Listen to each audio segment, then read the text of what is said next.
విభూతి విలువ. ఒకానొక సమయంలో జగన్మాత పార్వతీదేవి విహారానికి వెళ్లాలని నిశ్చయించుకుంది. బయటికి వెళ్లేటప్పుడు చక్కగా తయారవ్వాలి కదా.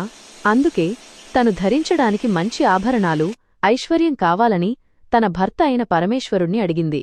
అప్పుడు భోలా శంకరుడు చిరునవ్వుతో తన చేతిలో ఉన్న కొద్దిపాటి విభూతిని, పవిత్ర భస్మాన్ని పార్వతీదేవి చేతిలో పెట్టి, దేవి, నా దగ్గర ఉన్న ఐశ్వర్యం ఇదే.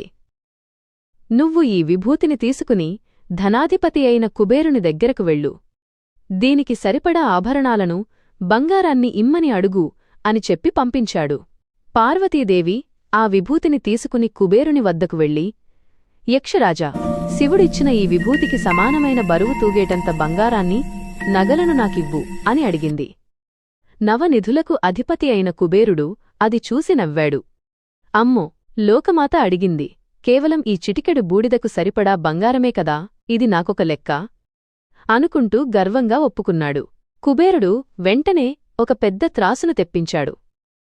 ఒకవైపు పళ్ళెంలో పార్వతీదేవి తెచ్చిన ఆ కొద్దిపాటి విభూతిని ఉంచాడు. రెండోవైపు దానికి సరిపడా బంగారం వేయమని కుబేరుడు ఆదేశించాడు. కాని అక్కడే ఒక విచిత్రం జరిగింది. కుబేరుడు ఎంత బంగారం వేసినా విభూతి ఉన్న పళ్ళెమే కిందకు తూగుతోంది. కుబేరుడి దగ్గర ఉన్న నవనిధులు, వజ్రవైడూర్యాలు, బంగారమంతా తెచ్చి త్రాసులో పోశాడు. అయినా సరే ఆ చిటికెడు విభూతి బరువే ఎక్కువగా ఉంది. కుబేరుడి సంపద మొత్తం ఆ విభూతి ముందు చిన్నదైపోయింది.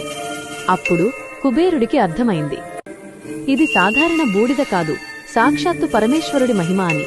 శివుడు తన కోసం ఏమీ ఉంచుకోడు.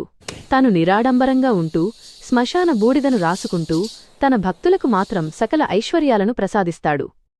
అన్నీ నావే, నేనే అనుభవించాలి అనుకునేవాడు లోకానికి ఏమి ఇవ్వగలడు? కాని ఏమీ లేనివాడిలా కనిపించే ఆ శంకరుడే నిజమైన ఐశ్వర్య